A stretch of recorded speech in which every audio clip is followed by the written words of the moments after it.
Sky above, earth below, fire within me, this I know. Wind and water, sand and time, live and breathe and beat this heart of mine.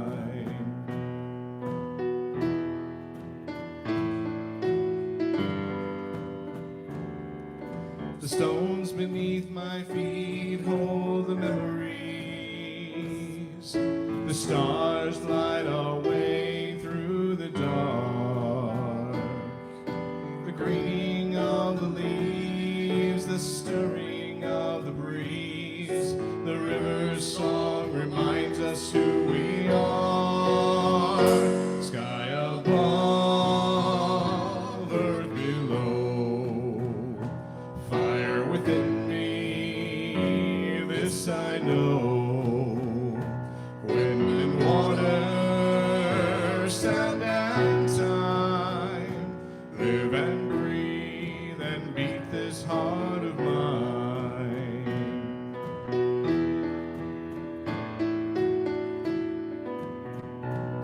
Can we walk the city's canyons when the moon is on the rise? Can we let our native kindness shine through? Can we recognize the stranger, see the life behind the eyes? Let the beauty of our hearts be what we do.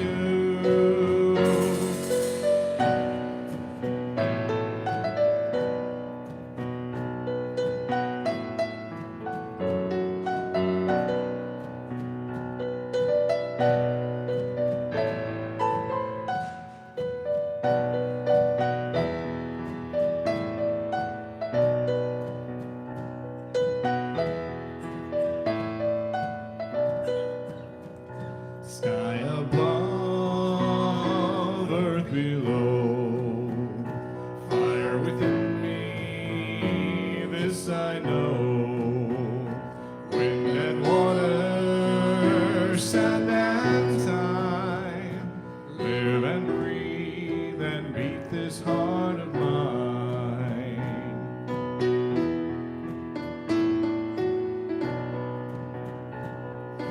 Angels and ancestors are watching over me.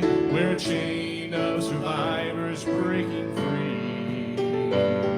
I call on those who come before me and those who've yet to be. And I believe that they believe in me. Sky above, earth below, fire within me, this I know. Wind and water, sand and time, live and breathe and beat this heart of mine. Live and breathe and beat this heart of mine. Live and breathe and beat this heart.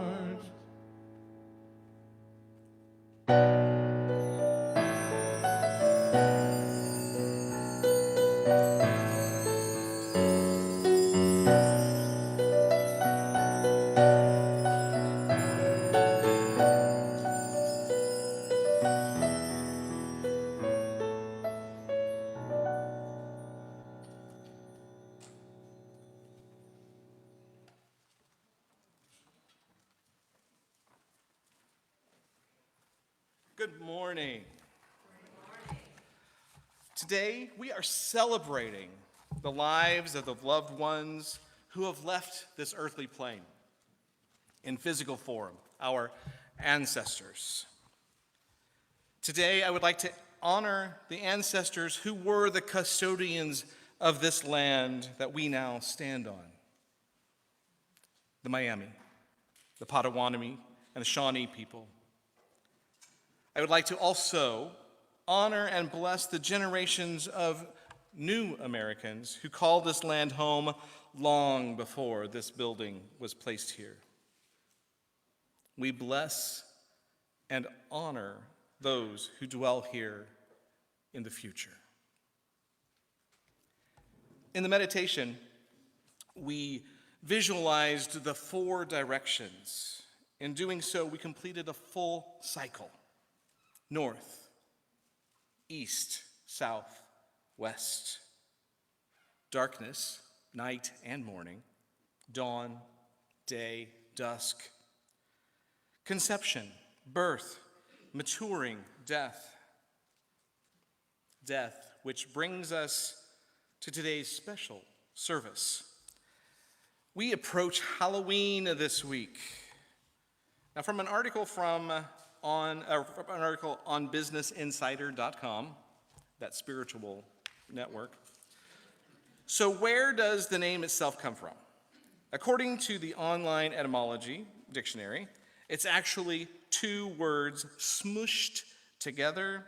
Hallow, or holy person, refers to the saints celebrated on All Saints' Day, which is November 1st. The "in" part of the word is a contraction of eve, or evening before. So basically, Halloween is just the old-fashioned way of saying the night before All Saints' Day, also called Hallowmas or All Hallows' Day.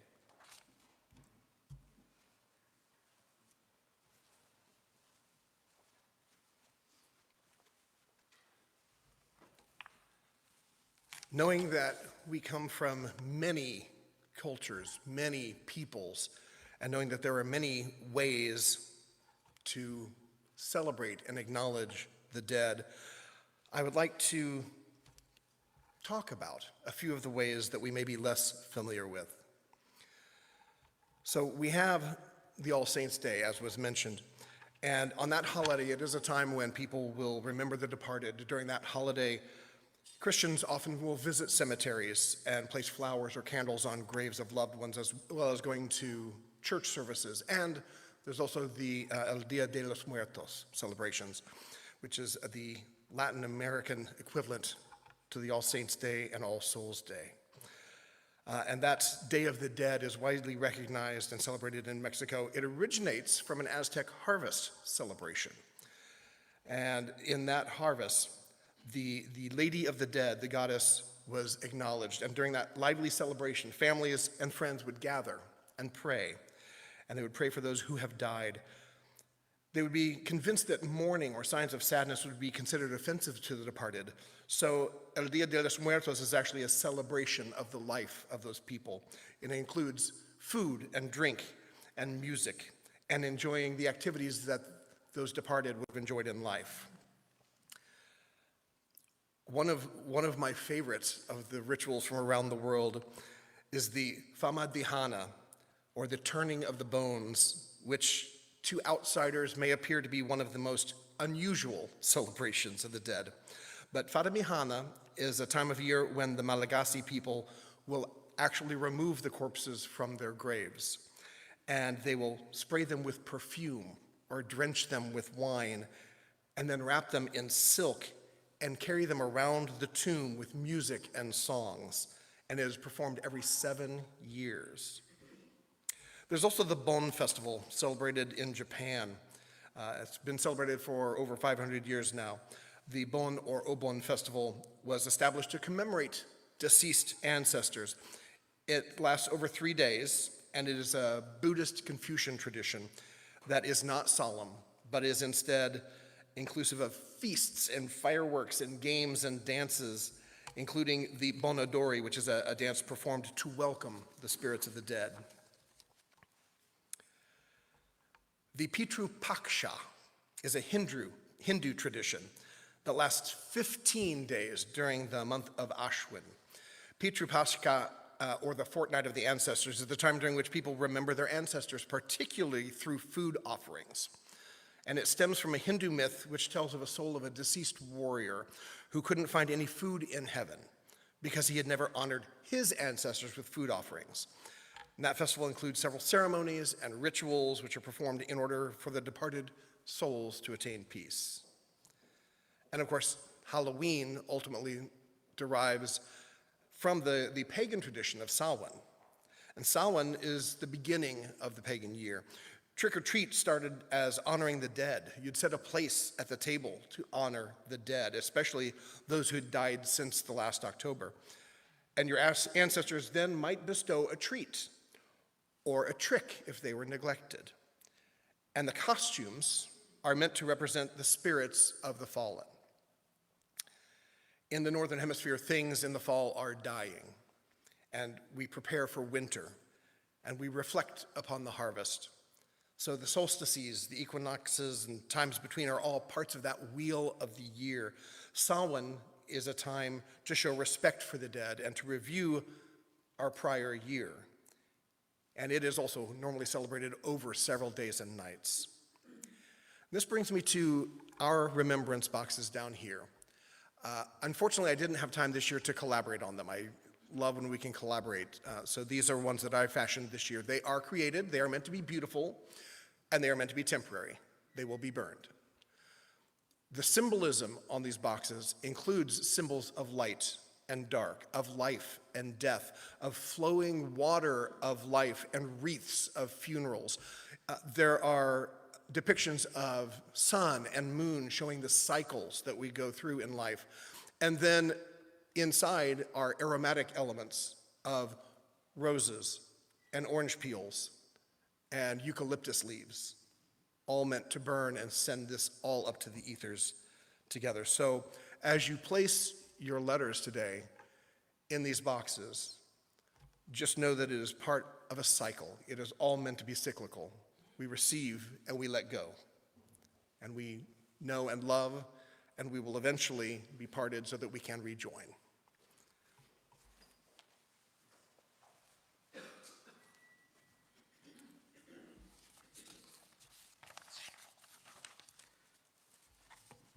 So today we start our celebration of the loved ones who no longer dwell in this earthly plane with us physically. We all see death differently. We all grieve differently. Cultures view death in many ways. We've taken a brief look at some of those traditions. And in Temple Hayes' book, How to Speak Unity, she explains how unity looks at death. Spiritually speaking, no one can ever die. It is not possible. As one of the most basic level, we are energy, and energy is not capable of dying. With the principle of life, there can be no death. We know we will die a physical death at some point, and we know it is not the end of ourselves. Physical death is a transition during which we exchange our physical energy for another form of energy. What comes from the earth returns to the earth. What comes from the air returns to the air. What comes from the water returns to the water. What comes from spirit returns to spirit. However, we may die while we are physically still alive if we are not choosing to live every moment. Often we want to avoid death. We may also be avoiding truly living. We may die energetically or psychologically long before we die physically. In unity, we are more concerned with truly living because we know death is not the end of us. It is a new beginning. Life is spiritual in nature, forever evolving as we are. So today, we're going to honor our ancestors and loved ones who have transitioned before or have transitioned into spirit. This is a time of celebration and a time of letting go. And we're going to do this by writing a letter and candle lighting, followed by an ultimate ritual in release. So does everybody have one of these? You should have 3 pieces of paper. There are extras up here. I put 3 up there, so if anybody didn't have one. Thank you, Larry. There you go. All righty. So in this bag, you have 3 pieces of paper, a pen with blue ink. I can't remember the purpose of the blue ink, but it's specifically blue. And you also have a tea light candle.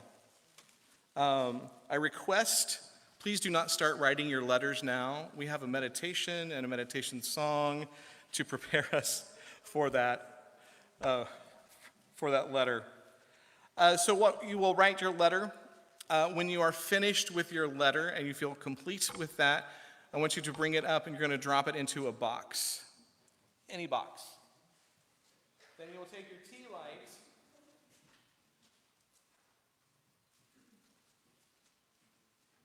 light it in that candle, and place it on either of these sides.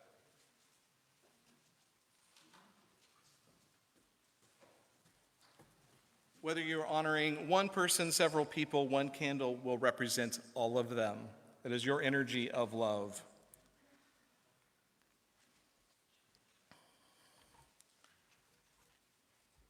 So once people finish with writing their letters, there will be a song, and then the slides will start.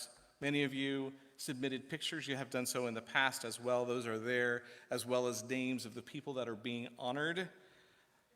Hold each of them in your heart and know that they are hallowed. Let us prepare. Does everybody have everything before I go into meditation? All right. Sue, would you lower the lights for me, please? So I invite you to be comfortable in your chair, feet flat on the floor, your hands resting on your legs. Gently close your eyes or lower your gaze. I invite you to take a deep breath through your nose and out through your mouth. Let's do that again. In through your nose and out.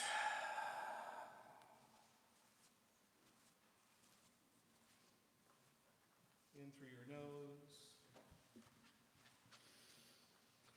And out.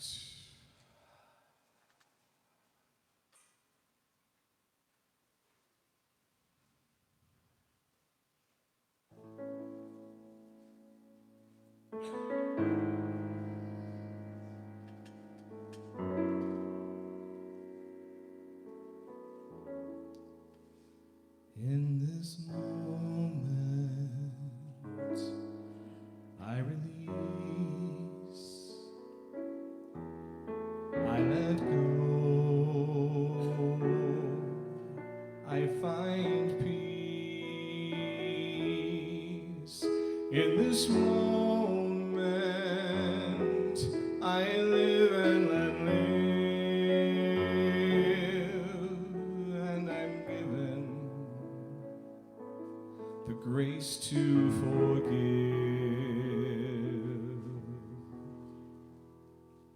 I love you. I forgive you. Please forgive me. Thank you. I love you. I forgive you. Please forgive me. Thank you.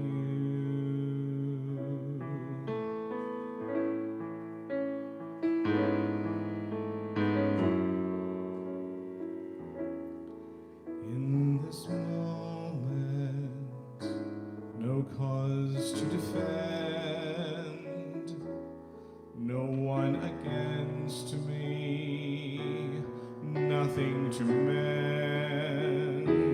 In this moment, I need nothing at all. So I listen and answer the call. I love you. I forgive you. Please forgive me. Thank you. I love you. I forgive you. Please forgive me. Thank you. In this moment, I release,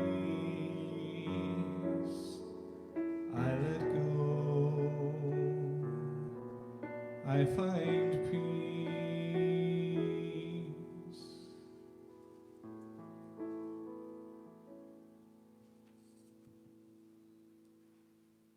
In this moment, I bow to the memory of my ancestors, the hallowed ones.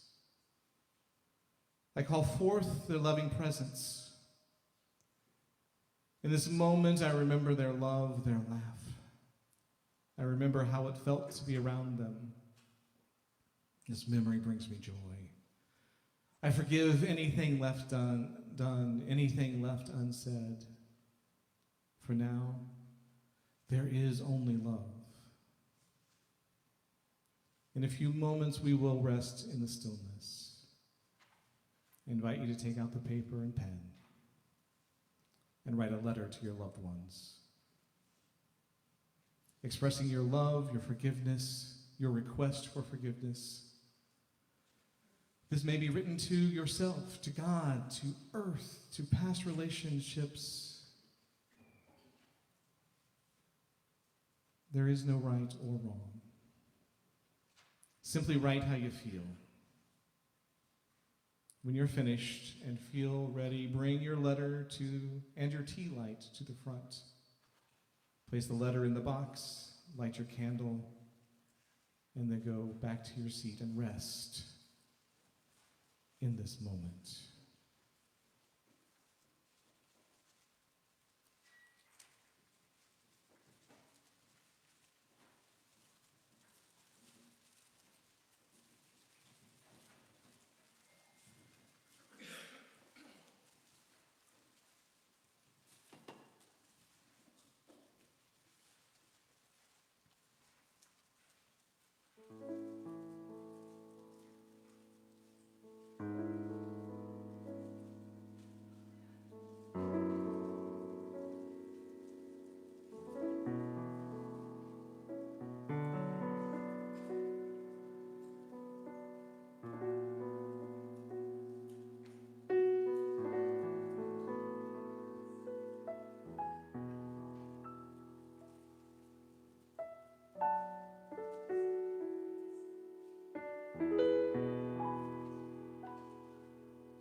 remember me.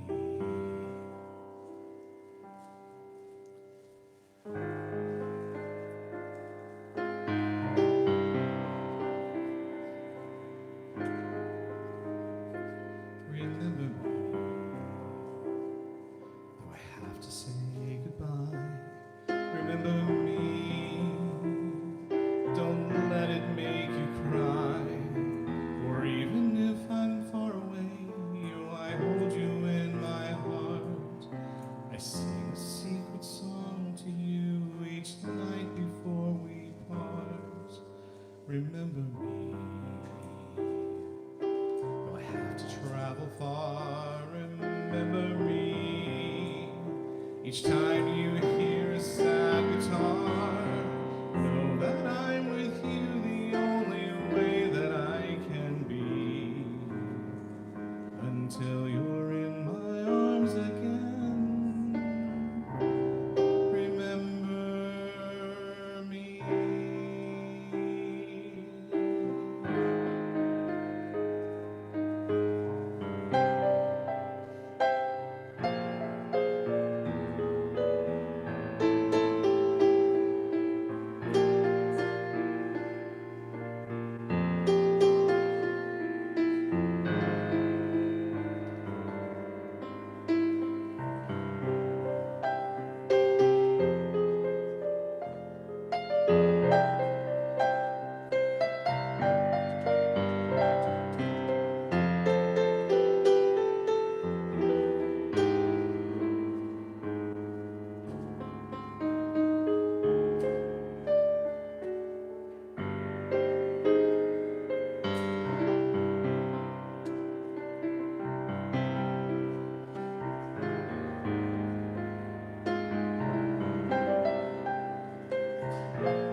eternal rest. Grant unto them, divine Spirit, and let perpetual light shine upon them. May the souls of our departed beloveds rest in the everlasting peace of the divine. And so it is.